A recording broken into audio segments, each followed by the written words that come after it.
The carnival had rolled into town in the middle of summer, the kind of small traveling fair that lit up empty fields with neon lights and the smell of fried food. For teenagers in this quiet town, it was the highlight of the season, a place where the rides were rickety, the prizes cheap, and the memories unforgettable. On the evening of July 19th, 2009, 15-year-old Daniel Mercer arrived with three of his friends, carrying only a few crumpled bills and the restless excitement of someone on the edge of adulthood. The sun had just dipped below the tree line when they stepped onto the fairgrounds, blending into the thick stream of families, kids, and couples who poured between the tents. By every account, Daniel was in high spirits. His friends later recalled how he darted toward the midway, eager to try the ring toss game that promised oversized stuffed animals no one ever seemed to win. He laughed as he teased one of his friends about being too scared to try the rickety Ferris wheel, and at one point, he bought a large cup of pink cotton candy, pulling it apart and sharing it in small tufts with the others. The carnival was packed that night, shoulder to shoulder in places, and the mix of music, shouts, and machinery created an atmosphere that could be both thrilling and overwhelming. Around 8:45 p.m., Daniel told his friends he wanted to try his luck at the ring toss before heading toward the rides. The booth was one of the busiest on the midway, its table covered with rows of glass bottles glowing beneath yellow lights. The carny running the game barked at the crowd, daring them to spend their dollars for the slim chance at a prize. Daniel stepped forward, pulling out his money while his friends lingered a few feet back, distracted by the noise around them. Witnesses remember him laughing as he lined up for his turn, gripping the small plastic rings and tossing them one after another. What happened next has never been clearly explained. His friends say they saw him lean slightly to the side, maybe to pick up a dropped ring, maybe to say something to the worker behind the counter. In the blur of bodies pressing in around the booth, they lost sight of him for only a moment. When they looked again, Daniel was gone. At first, they assumed he had moved to another booth or slipped into the crowd toward the rides. They called his name, scanning the flow of people, but he was nowhere to be found. 15 minutes passed before unease began to turn into panic. The group fanned out, searching up and down the midway. One friend ran to the Ferris wheel, expecting to see Daniel in line. Another doubled back toward the food stalls. By 9:15, they regrouped, all of them shaken. None had seen him. His cotton candy, half finished, still sat on a nearby trash bin where he had placed it minutes earlier. They tried calling his phone, but the signal inside the fairgrounds was unreliable, and the call went straight to voicemail. At first, they thought it was a prank that Daniel was deliberately hiding, trying to spook them. But as the minutes stretched, the laughter disappeared from their voices. By 9:30, they alerted a security guard patrolling near the rides. The guard made a cursory sweep, checking the restrooms in the first aid tent, but found nothing unusual. He advised them to wait, suggesting their friend might have gone home early. The friends refused to leave.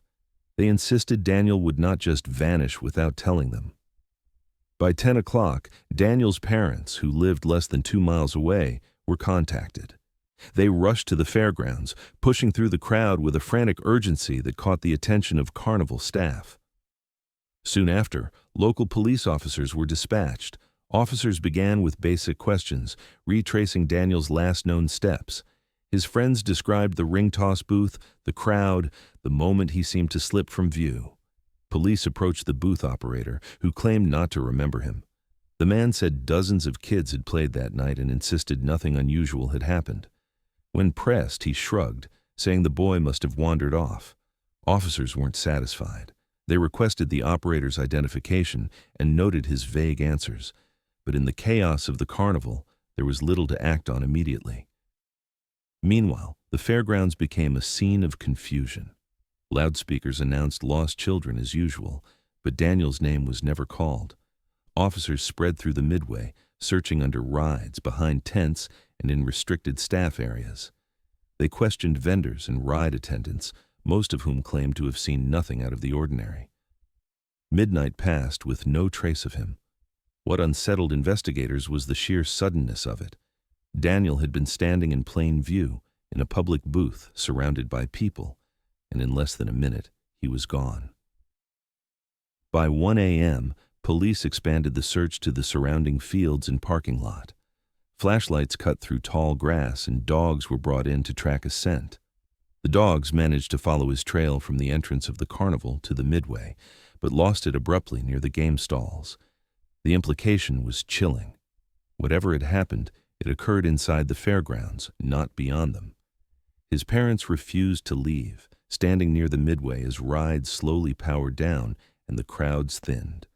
Friends huddled together, pale and shaken, replaying the moment again and again, unable to explain how he could vanish in full view. The carnival lights, once festive, seemed harsh and unreal under the weight of unanswered questions. By dawn, the carnival grounds felt like a crime scene. The booth stood silent, the ring toss empty, the discarded cotton candy dissolving into a sticky mess on the pavement. Daniel Mercer was nowhere to be found. And in that silence, the first seeds of a haunting mystery began to take root, one that would stretch on for years as investigators asked the same unshakable question. How does a boy disappear from the middle of a crowd without a trace? The first hours after Daniel's disappearance were a blur of chaos and disbelief. Officers worked quickly to establish a perimeter around the carnival grounds, ordering gates to remain closed while they interviewed staff and checked vehicles leaving the lot. For parents still ushering their children toward cars, it felt like an inconvenience, but for Daniel's family, it was already something darker. They clung to the hope that he was simply lost somewhere on the grounds, but the look in the officer's eyes told a different story. A missing teenager in a crowded carnival should have been spotted almost immediately. The fact that no one had seen him since 8:45 was deeply troubling. Volunteers began to gather as word spread. Parents, teenagers, and even strangers who had never met Daniel joined in, scouring the fields and gravel lots surrounding the fairgrounds with flashlights. Officers instructed carnival workers to shut down rides, halting music and silencing generators, so the searchers could listen for any sound, a call for help, a muffled cry, a shuffle of movement. By midnight, the bright chaos of the carnival had dissolved into a grim silence, broken only by the murmur of voices and the sweep of searchlights. The rides were the first focus. Workers opened control booths, walked the tracks, and checked beneath the spinning platforms of thrill rides where parts and tools often collected. Nothing was found. The funhouse was inspected from top to bottom, every mirrored hallway and narrow stairwell cleared. The Ferris wheel was stopped and emptied car by car, even though attendants insisted the boy had never boarded. Daniel's friends and parents followed closely behind, watching, hoping for any small sign. But each ride yielded the same answer. He was not there. From there, searchers moved into the game booths. Officers lifted counters, checked storage bins, and questioned attendants again. Workers grew uneasy under the scrutiny.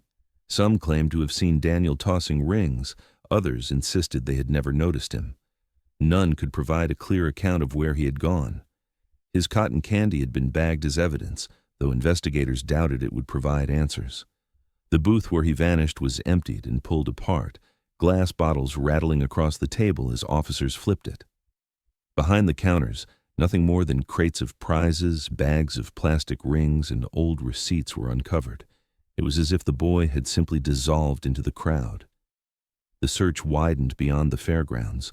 Officers and volunteers formed lines, combing the nearby woods and open fields in grid patterns. They searched drainage ditches, checked the banks of a narrow creek that ran behind the lot, and climbed the metal skeleton of the bleachers still left from the county fair. Dogs picked up Daniel's scent again, but it ended abruptly at the E.T. midway near the ring toss booth. Beyond that, it was as if the air had swallowed him. No clothing, no shoe, no cell phone. Even the gravel near the booth showed no signs of struggle. No scuff marks, no overturned trash cans, nothing disturbed. As dawn approached, tensions grew. Daniel's parents pleaded with officers to check again, convinced he had to be somewhere inside the fairgrounds.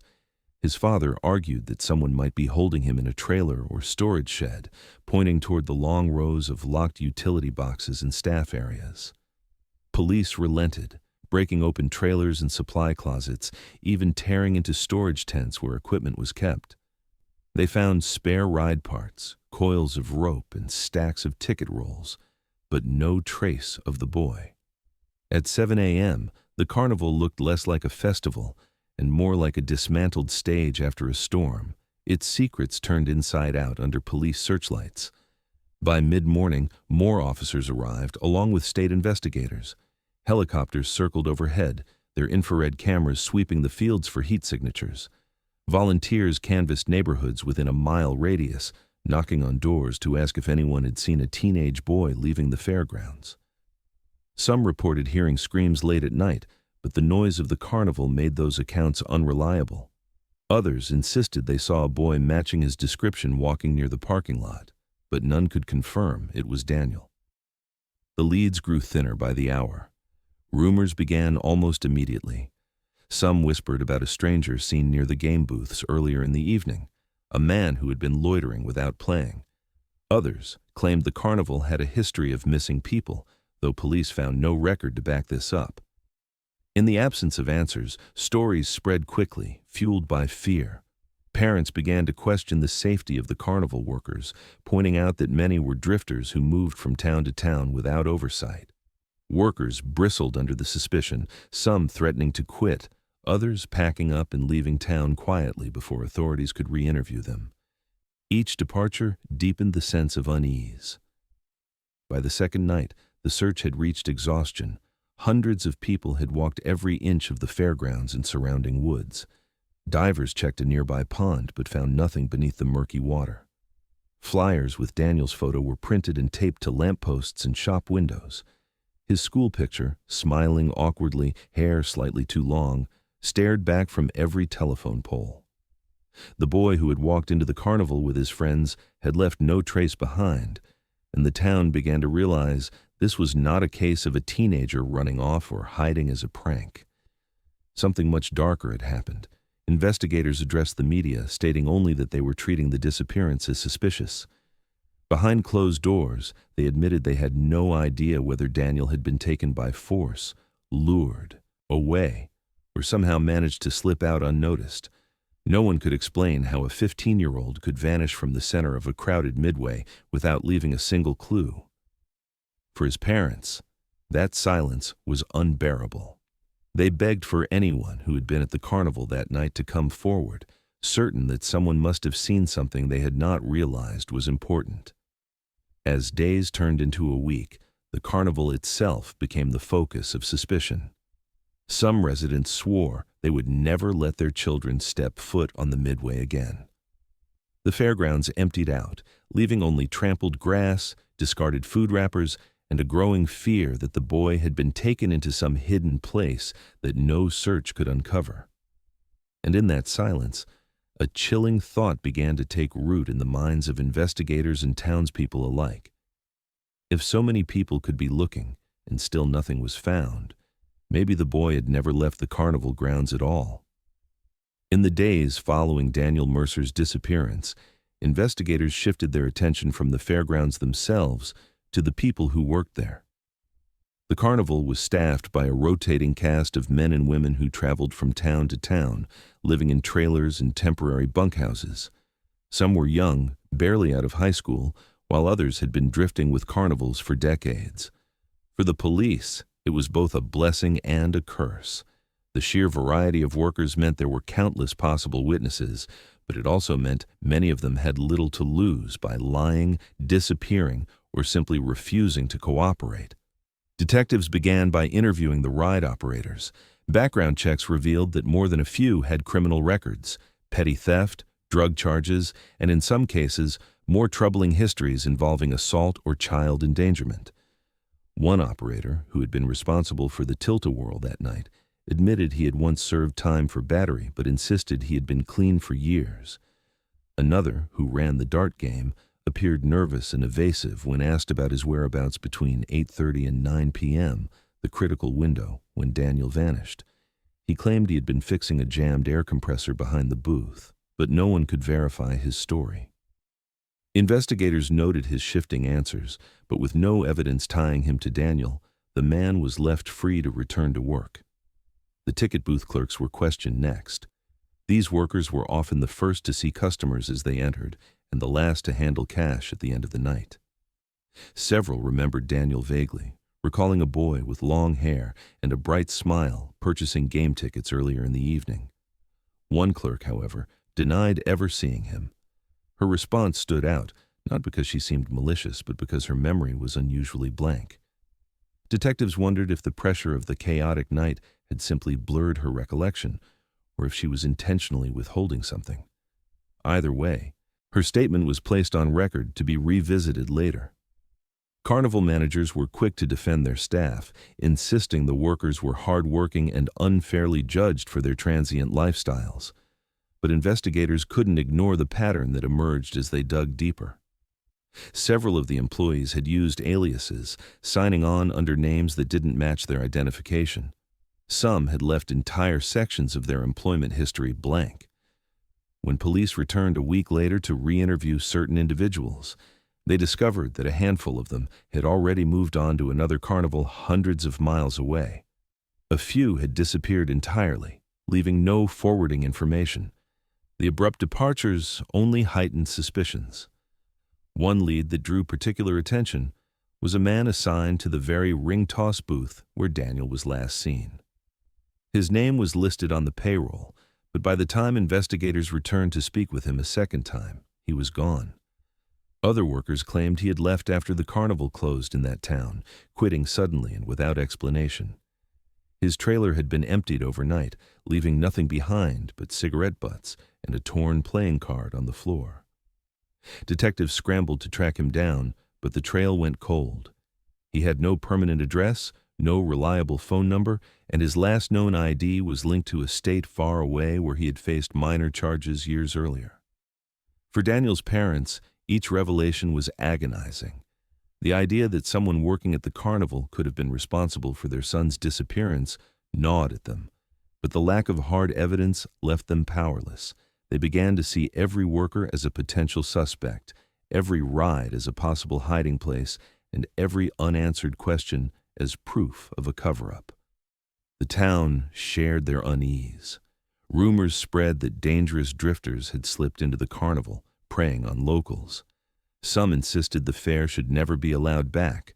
The carnival owners pushed back, accusing authorities of scapegoating their workers, but the damage to their reputation lingered long after they packed up and moved on. Detectives followed up by canvassing nearby towns where the carnival traveled in the weeks after Daniel vanished. They asked local law enforcement if similar incidents had occurred: children missing, assaults reported, any complaints involving carnival staff.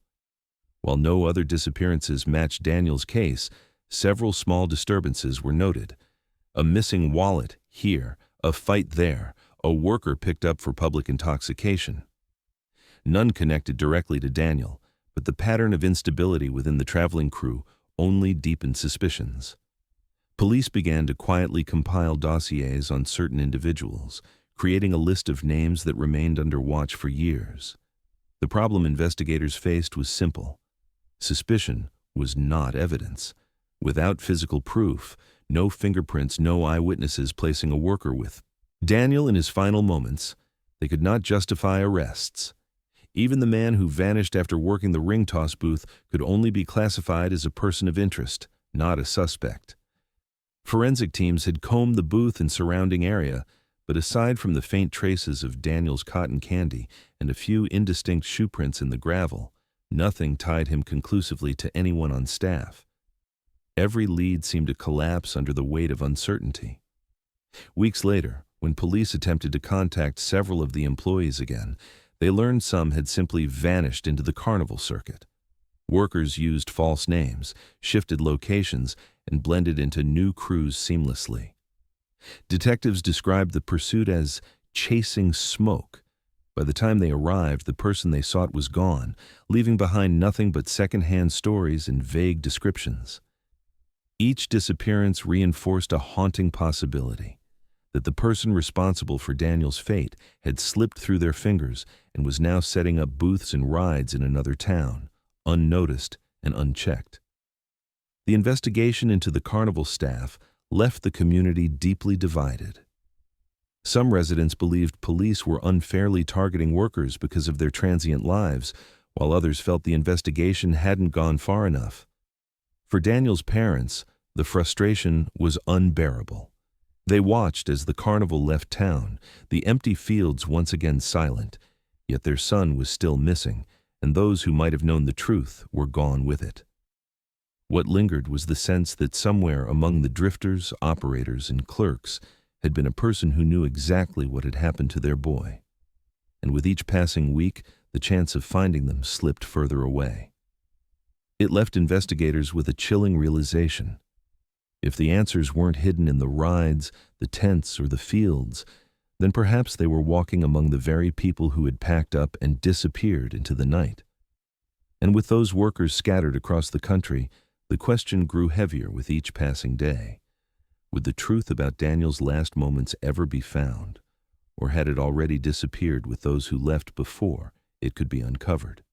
In the weeks after Daniel's disappearance, the Mercer household became a place where silence carried more weight than words.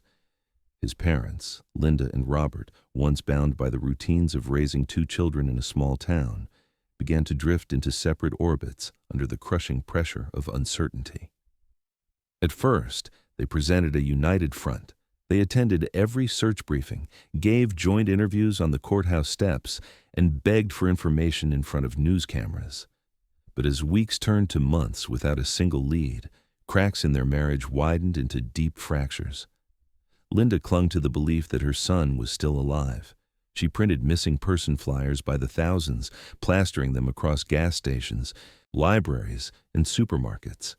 Each week she drove to surrounding towns, taping his picture to telephone poles and begging shopkeepers to leave stacks on their counters. Her evenings were spent scrolling through online forums, trading emails with strangers who claimed to specialize in missing persons. She followed up on every rumor, no matter how thin. A boy seen at a truck stop, a teenager asking for help outside a bus station, a shadow in a blurry photograph on social media. Every dead end cut her deeper, but it did not break her conviction. In her eyes, Daniel was out there, waiting to be found. Robert, however, could not accept the endless waiting.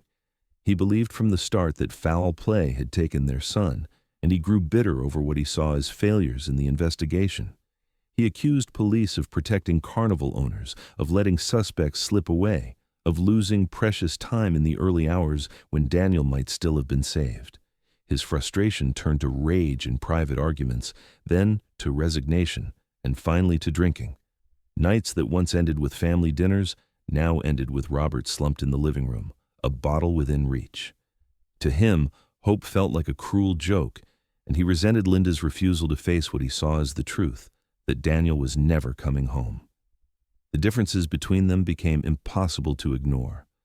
Where Linda's grief drove her outward into the community, Robert's pulled him inward, isolating him from friends and family. He stopped attending search parties and vigils, claiming they only reopened wounds. When classmates held fundraisers to support the family, Linda went alone, thanking neighbors while Robert stayed home, convinced it was all meaningless. Their younger daughter, Emily, often found herself caught in the crossfire, watching as the parents she once depended on argued over whether it was better to hold on or let go. As years passed, Daniel's absence was felt in every milestone the family could not share with him. His bedroom remained untouched, the walls still plastered with posters and the desk still cluttered with notebooks he never returned to finish. On his 16th birthday, Linda baked a cake and placed a single candle on it, whispering his name before breaking down in tears. Robert refused to join, saying it was too painful. By the time Daniel's classmates began to graduate from high school, the distance between his parents had grown insurmountable. Linda attended the ceremonies, her face pale as she watched friends of her son toss caps into the air. Robert stayed home, unwilling to sit in a crowd where his boy should have stood. The town carried the weight of their grief as well. Every resident remembered the summer night the carnival arrived and left with more than tents and rides. Teachers noticed how Emily, once a bright student, withdrew from her classmates. Neighbors whispered about the fights echoing from the Mercer home. Some reached out with casseroles, and words of comfort, but others avoided the family altogether, uncomfortable with the reminder of a tragedy that had never been solved. The Mercers became both pitied and feared, symbols of a nightmare no parent wanted to imagine. Through it all, Linda refused to stop searching. Year after year, she kept Daniel's face in the public eye, mailing flyers to other states, updating websites dedicated to missing children, and calling tip lines. She spoke at community gatherings, urging parents to stay vigilant. Her determination won admiration from some and criticism from others who believed she was torturing herself. Robert saw it differently. He called it denial, a refusal to face reality. Their arguments grew sharper, sometimes lasting deep into the night. Each believed the other was betraying Daniel in some way, one by refusing to stop hoping, the other by refusing to keep trying. Eventually, their marriage fractured under the strain. Though they continued to live under the same roof for years, they lived separate lives. Linda dedicated herself to advocacy, while Robert's drinking deepened into something darker. Friends noticed he stopped shaving, stopped showing up for work regularly, and stopped answering calls. The man who had once coached Little League and mowed his lawn on Saturday mornings now looked like a shadow of himself. For him, the unanswered questions were unbearable. He often told friends that knowing, even if it was the worst truth, would be better than the silence they lived in every day. As time moved forward, Daniel's absence became not just a missing child's case, but a wound that reshaped an entire family. His sister carried the trauma into adulthood, feeling invisible next to the ghost of the brother everyone searched for but never found. His mother became defined by her relentless pursuit of answers, and his father by the despair of losing faith in them. The community grew used to seeing his face on fading posters, a boy frozen at 15 while everyone else grew older.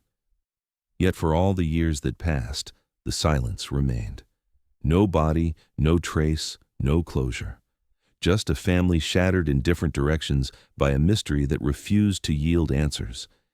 And in that fracture lay the haunting reality investigators began to fear, that the truth about what happened to Daniel Mercer was not only buried in the Carnival's shadows, but might remain hidden forever. When the Carnival finally packed up its rides and vanished down the highway, it left behind more than tire tracks in the grass. It left behind a town suffocating with unanswered questions and a family frozen in grief. For investigators, the momentum that had carried the first weeks of the search soon slowed to a crawl. Leads dried up, tips turned to rumors, and the case file swelled with reports that all led nowhere. Without a suspect to chase, without evidence that pointed in any clear direction, the investigation slipped into silence. Daniel Mercer had been 15 years old when he vanished, but the absence of even a trace made him feel younger and smaller in memory, as if the earth itself had erased him. Months turned into years, and still no new information surfaced. The Carnival continued its circuit, appearing in other towns as if nothing had happened, while the Mercers watched anniversaries pass with grim regularity. On the first year, a vigil was held at the fairgrounds, candles flickering in a circle as neighbors spoke Daniel's name aloud. By the third year, the crowd had thinned, the speeches shorter, and the silence heavier. By the fifth, only a handful of relatives and friends remained, standing in the same field where the lights of the Midway once glowed, waiting for a boy who never came home. Every so often, a glimmer of hope would emerge. A teenager seen hitchhiking along a highway in Oklahoma. A young man spotted at a bus terminal in Ohio who resembled Daniel's age-progressed photo. A clerk in a convenience store who swore she had sold chips to a boy with the same eyes, the same nervous smile. Each lead sparked a surge of activity. Linda Mercer would drive across states to meet investigators, clinging to the possibility that this time it might be real. But every tip collapsed. The hitchhiker gave a false name and disappeared again before police could question him. The man at the bus terminal was confirmed to be someone else. The convenience store memory proved unreliable, blurred by time and repetition. Each letdown cut a little deeper, leaving Linda torn between hope and exhaustion. Robert met these false leads with bitterness. To him, each sighting was a cruel reminder that the case had grown cold. He believed Daniel had died the night of the carnival, and the chasing shadows only prolonged their suffering. He stopped attending vigils, stopped answering when reporters called for updates, and eventually stopped speaking Daniel's name aloud. Linda continued to carry flyers, tucking them into her purse as if they were a shield against forgetting, but Robert called it self-torture. Their marriage, already fragile, fractured further as the years without answers accumulated. For the community, Daniel's case faded into the kind of story told in hushed voices to new residents, or whispered to children as a warning to stay close when the carnival came back. Parents told their kids not to wander near the game booths, not to trust the ride operators, not to go anywhere alone. The phrase, "the boy who vanished at the carnival," became almost a local legend, the details blurred, but the fear intact. The younger generation grew up knowing Daniel's name but not his face, while those who had once been his classmates carried the memory of a friend forever frozen at 15. Detectives assigned to cold cases reopened the Mercer file periodically, flipping through stacks of interviews and grainy photographs. Each time they reached the same dead ends. No body, no witnesses, no confession. Theories filled the gaps, but none could be proven. Some believed he had been lured away by a predator among the carnival workers. Others suspected he had been taken by someone in the crowd who saw an opportunity in the chaos. A smaller group clung to the possibility that Daniel had run away, though those who knew him best dismissed it as impossible. He had left behind money, clothes, and every sign of his daily life. To them, it was unthinkable. As the years accumulated, technology changed. Databases for DNA and fingerprints expanded, facial recognition software improved, and missing children's cases were re-examined with fresh tools. Daniel's file was updated with age-progressed photos, showing what he might look like at 18, 21, 25. Each release brought a brief flicker of hope, but no one came forward. The posters aged as his face was artificially reshaped by software, while in reality, he remained nowhere to be found. By the 10th year, the case was no longer front-page news. Reporters moved on to fresher tragedies, and the carnival returned to towns without mention of what had happened in that summer of 2009. For Linda, the silence was unbearable. She felt the world had abandoned her son, that his story had slipped too easily into obscurity.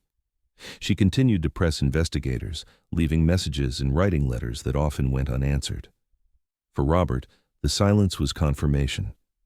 He said little, but his silence carried its own conclusion, that there was nothing left to search for. Yet silence did not mean peace. Each year, the absence carved deeper into those who remembered. For Emily, Daniel's younger sister, the shadow of his disappearance stretched over her life. At school, she was known not for her own accomplishments, but as the sister of the missing boy. As she grew older, she carried the burden of being the one who had to live a full life, while his was left unfinished. The Mercer household became a museum of absence, each room holding echoes of what had been lost but never resolved. 14 years passed with no break, no confession, no discovery in the woods or by a roadside, just the quiet erosion of time and the weight of a mystery that refused to yield. Daniel's name lived on, but only in fragments, on fading flyers tucked behind bulletin boards, in the stories told by parents who warned their children to be careful, and in the eyes of his mother, who still looked for him in every unfamiliar face.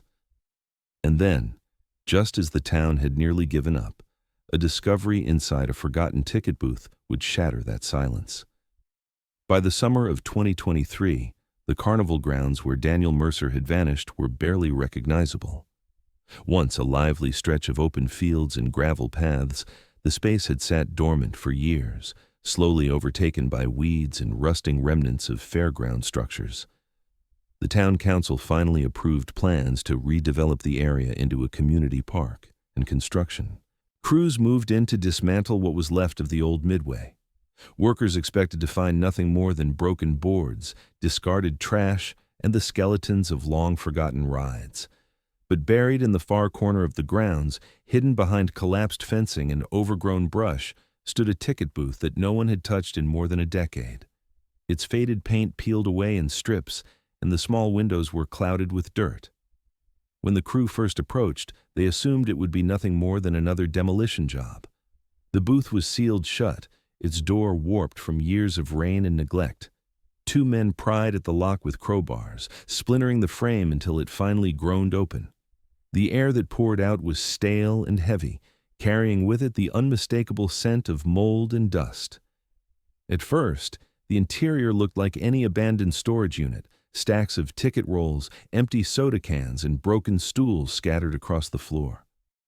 But as their flashlights swept deeper, the workers noticed items that didn't belong, objects that seemed frozen in time, untouched since the night of the disappearance. On the floor beneath the counter was a backpack, faded from years of exposure. Its fabric was worn thin, the straps frayed almost to breaking. Lying next to it was a single sneaker, scuffed and dirt-stained, its laces knotted tight. Beside them, bundled in a neat pile, were strips of old Carnival tickets, yellowed with age but still clearly stamped with the year 2009. The discovery stopped the workers cold. They knew the history of the fairgrounds, knew the story every local whispered about, the boy who had vanished during the carnival. Shaken, they stepped back and immediately called the police. Within hours, the area was cordoned off with yellow tape, and investigators swarmed the booth. For a town that had lived under the shadow of a mystery for 14 years, the discovery was nothing short of seismic. Detectives who had once worked the case returned to the scene, their faces marked by disbelief that something could have been sitting in plain sight for so long. The booth, overlooked in every search, now looked less like a relic of the past and more like a silent container of secrets. Forensic teams entered with masks and gloves, documenting every inch of the cramped space. The backpack was lifted carefully into evidence bags, the shoe photographed from multiple angles, and the bundle of tickets collected for analysis. The dust covering the floor was thick but undisturbed, suggesting that no one had entered the booth in years. Investigators whispered to one another about the chilling possibility that these objects had been there since the very night Daniel disappeared. Word of the discovery spread quickly through town. Neighbors who had stopped speaking of Daniel now found themselves reliving the night he vanished. Linda Mercer, after years of clinging to fading hope, received the news with trembling hands. She recognized the backpack instantly from photos. It was the same one her son had carried to school, covered in doodles drawn in pen on the straps. The shoe also matched what she remembered him wearing that summer. For her, the objects were proof that Daniel had been there, that he had made it inside that booth. But what the discovery meant beyond that was harder to accept. Investigators moved cautiously, knowing how fragile the evidence was. They dusted the backpack for prints, swabbed the fabric for DNA, and combed the interior for hair or fibers. The shoe was examined for wear patterns and compared against old photographs. Even the ticket stubs were bagged individually, each one treated as if it could hold a hidden clue. The process was painstaking, and the weight of 14 years pressed heavily on every decision. The townspeople speculated endlessly. Some believed Daniel had been lured into the booth by someone working that night, hidden away as the crowd roared just outside. Others suggested he had entered by accident, locked inside while the carnival moved on. Theories multiplied, but none could answer the single most disturbing question. If Daniel's belongings had been in that booth all these years, what had happened to him? Police refused to release details immediately, saying only that the evidence was significant and that new testing would take time. For many, the discovery reignited old anger at how the original search had been handled. How could a booth sitting within the carnival's footprint have gone unnoticed for so long? Families who had volunteered during the searches admitted they had never thought to pry open sealed ticket booths. Detectives who had once walked the grounds shook their heads in disbelief. The oversight now felt monumental. As the evidence was carried out, Linda stood near the barricade watching silently. For her, it was not closure, but a reopening of wounds. The backpack was proof that her son had not run away, proof that he had been trapped somehow in that place. For Robert, it was confirmation of what he had always believed, that something sinister had happened on the night of the carnival, something the police had failed to uncover. Their grief, once buried under layers of silence, erupted again with the discovery of those objects. When investigators finally sealed the booth and marked it for further testing, the town was left to grapple with the implications. A backpack, a shoe, and a bundle of tickets, items small enough to fit in a child's arms, had the power to shatter 14 years of silence. They proved Daniel had been closer to the truth than anyone realized. And as word spread beyond the town's borders, the question resurfaced in sharper focus than ever before. Had the boy who vanished at the carnival been hidden in plain sight all along, waiting to be found inside a forgotten booth no one thought to open? The booth was no longer a forgotten structure. Overnight, it became the center of a OTM full-scale investigation. Police sealed the area with fresh crime scene tape and set up portable lights around the perimeter, illuminating the weathered walls and the cracked counter where thousands of tickets had once been exchanged. What had once been dismissed as nothing more than rotting wood now looked like a locked container of unanswered questions, and detectives treated it with the caution of a crime scene frozen in time. Forensic teams arrived in white suits, carrying cases of swabs, brushes, and evidence bags. Every surface inside was photographed, every layer of dust examined before anything was moved. They began with the floor, where years of debris had collected in thick patterns, disturbed only in the spots where the backpack and shoe had been resting. Dust told its own story. It layered evenly across the counters and corners, but around the objects it dipped slightly, forming outlines that suggested the items had been there, untouched, since the night Daniel vanished. Gloved hands lifted the backpack carefully onto a clean sheet, its straps examined for wear and its zippers pulled back with precision. Inside were school supplies that hadn't been seen since 2009, a broken pencil, a torn notebook cover, and a folded flyer from a local pizza shop. Forensic swabs collected residue from the fabric, brushing the seams for traces of sweat or skin cells. The shoe was handled the same way, its tread checked for dirt, its laces preserved for testing. Even the ticket stubs were treated as evidence, their paper fibers bagged to be compared against any prints or oils that might have survived. Fingerprints were the first hope, but results came back mixed. Most of the prints inside the booth belonged to Carnival staff who had worked there in the months leading up to its abandonment. None were clear enough to provide a direct match to anyone considered a suspect in Daniel's case. The true breakthrough came from DNA testing. When swabs from the backpack were processed, the results came back positive for Daniel Mercer. After 14 years, the faded fabric still carried microscopic traces of his genetic profile. It was undeniable proof that he had been inside that booth. The revelation sent a ripple through the investigation. It confirmed what Linda had always insisted. Daniel had not simply walked away. His belongings had not been planted elsewhere or discarded randomly. They had been sealed in the very heart of the carnival, left in a booth that hundreds of searchers had unknowingly passed by. The discovery begged a haunting question. How had he ended up inside, and why had no one found him there at the time? Detectives considered two possibilities. The first was that Daniel had entered willingly, perhaps lured inside by someone he trusted.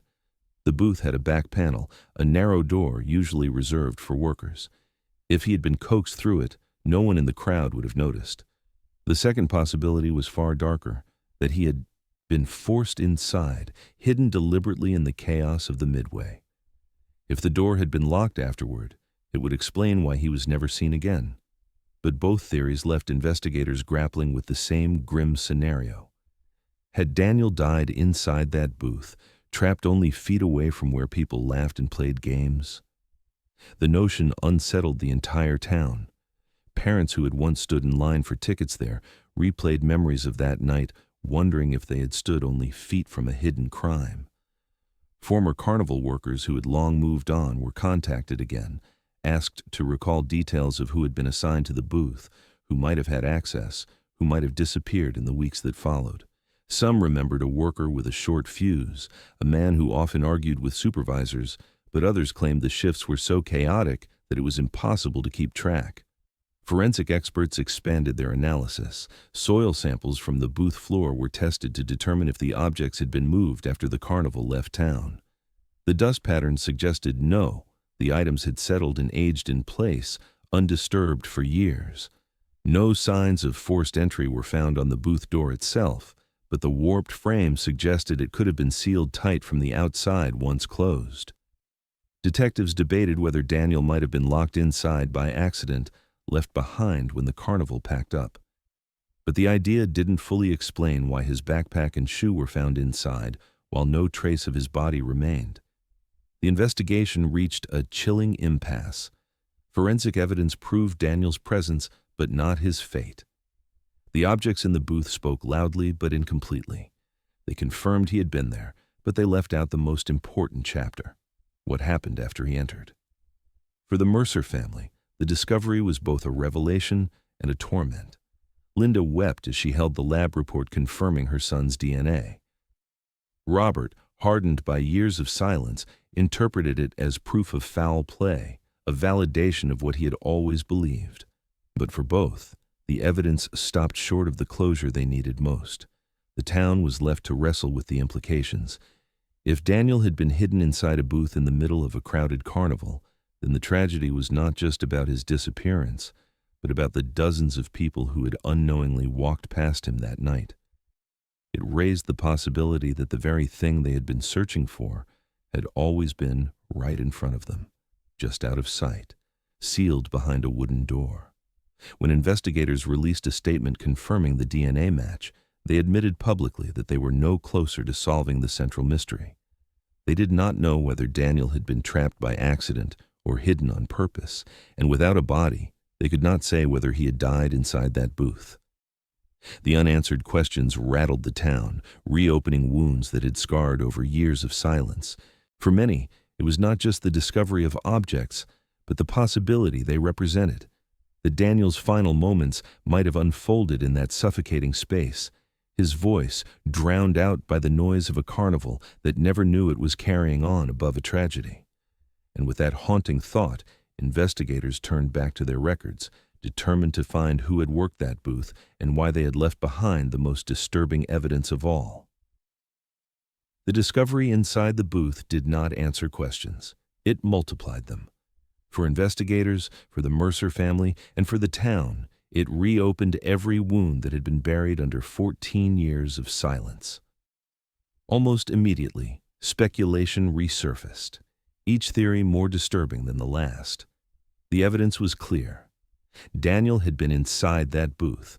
What no one could explain was how he got there or why he never came out. The most immediate suspicion returned to the carnival workers. Detectives revisited old records, re-examining rosters and payroll sheets to determine who had been assigned to the booths that night. In particular, they focused on the man who had been listed as the operator of the very ticket stand where the belongings were found. He had disappeared shortly after the carnival left town in 2009, quitting without notice.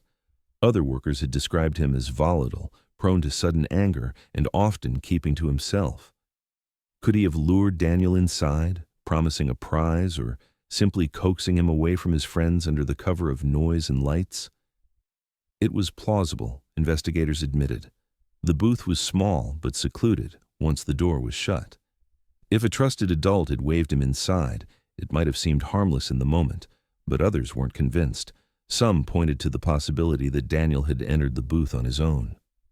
The chaos of the carnival created countless moments of confusion. Witnesses recalled the midway being shoulder to shoulder that night, with shouts from vendors and music from rides drowning out everything else.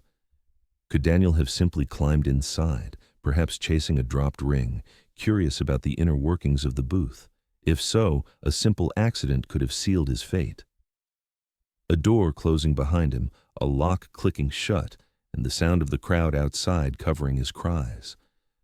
The horror of that possibility was almost too much to consider, that he had been trapped within arm's reach of hundreds of people, but none had heard him. Yet there was a third theory that disturbed investigators even more. Some believed the booth had not just been an accident or hiding place, but a deliberate storage space for something darker.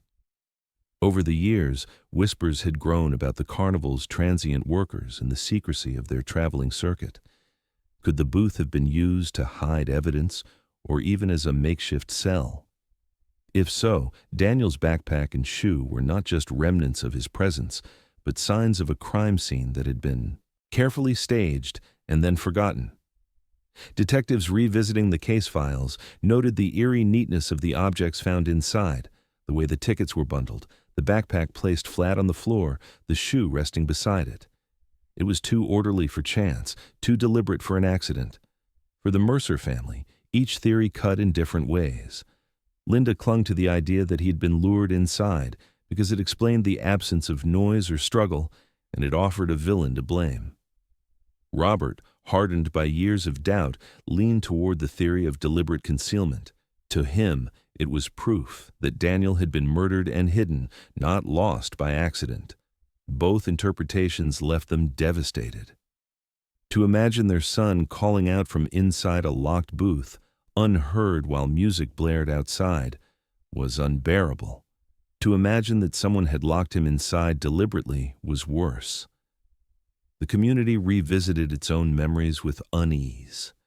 Parents recalled standing in line for tickets near that very booth, realizing with horror that they might have been only feet away from a tragedy unfolding behind closed doors. Former carnival goers whispered about workers they remembered, faces that seemed out of place, strangers who avoided eye contact, men who vanished before police could re-interview them.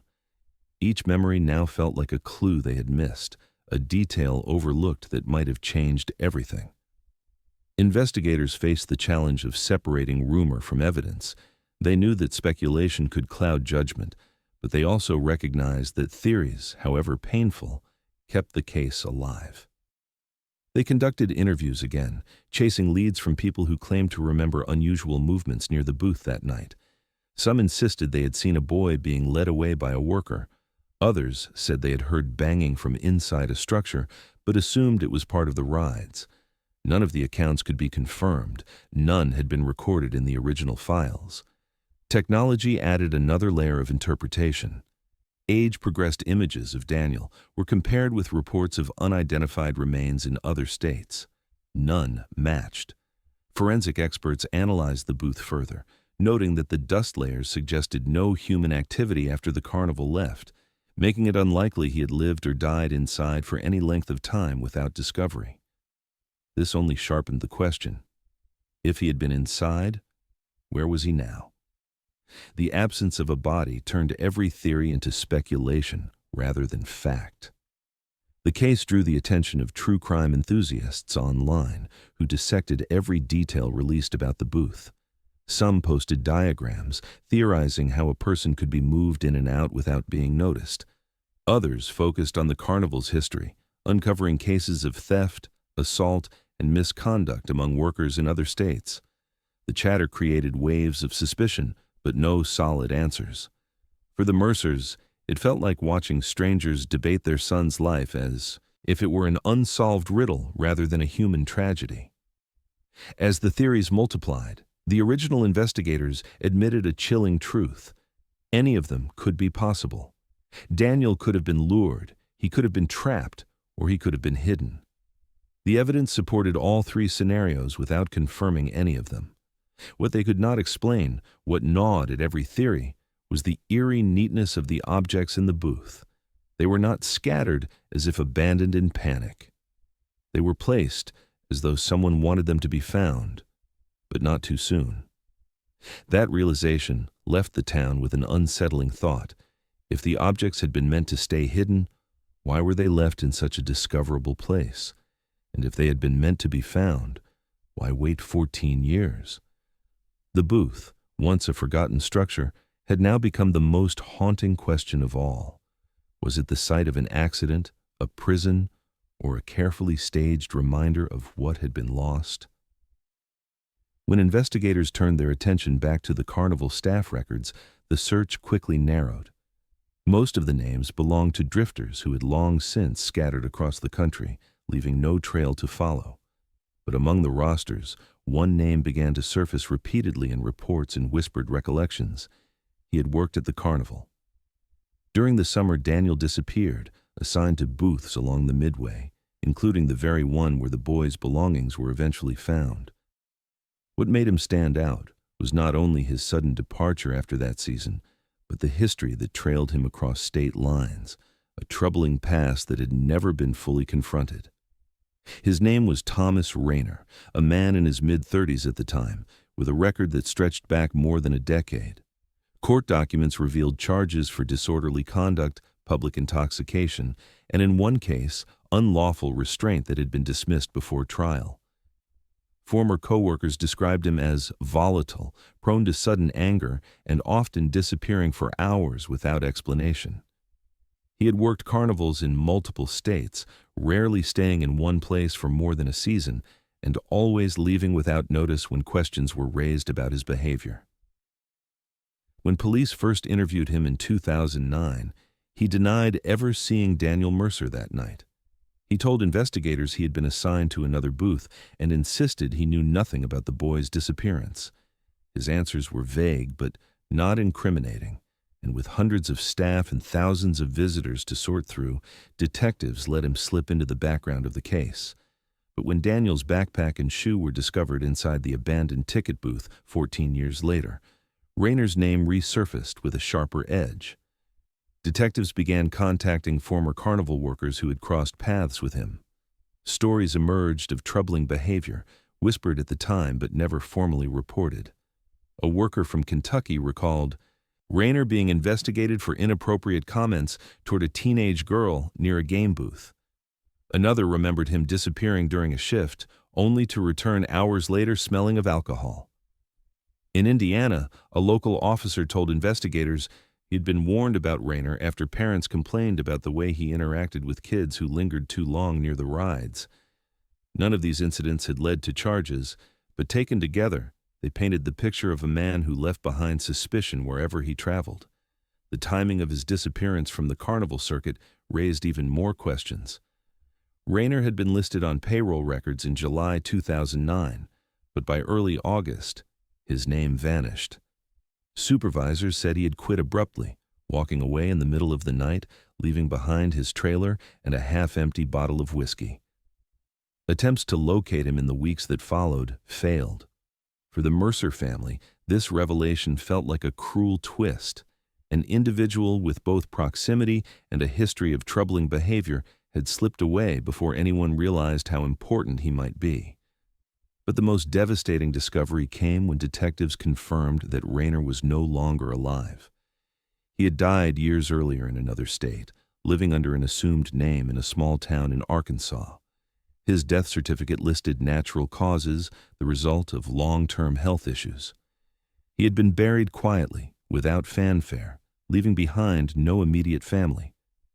With his passing, the possibility of a confession, an interrogation, or a direct confrontation vanished forever. The one man who might have known what happened inside that booth was beyond reach. For investigators, his death was not the end of the lead, but it was a wall they could not climb. They sifted through his past, hoping to find connections that could link him directly to Daniel's case.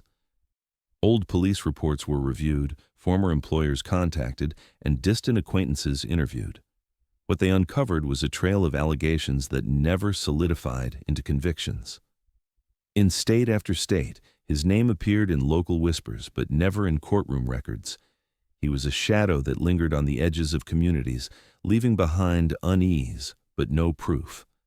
The Carnival was gone, the workers scattered, the man most suspected buried far away. What remained was a field of silence, a family still searching for a truth that may never come, and a story that hung over the town like a shadow. The boy who disappeared into the lights of the Carnival had left behind only objects, rumors, and grief. And while the rides had long since been dismantled, the memory of that night continued to haunt everyone who had stood on the Midway, asking the same question that still echoes 14 years later. How does a boy walk into a Carnival booth and never return?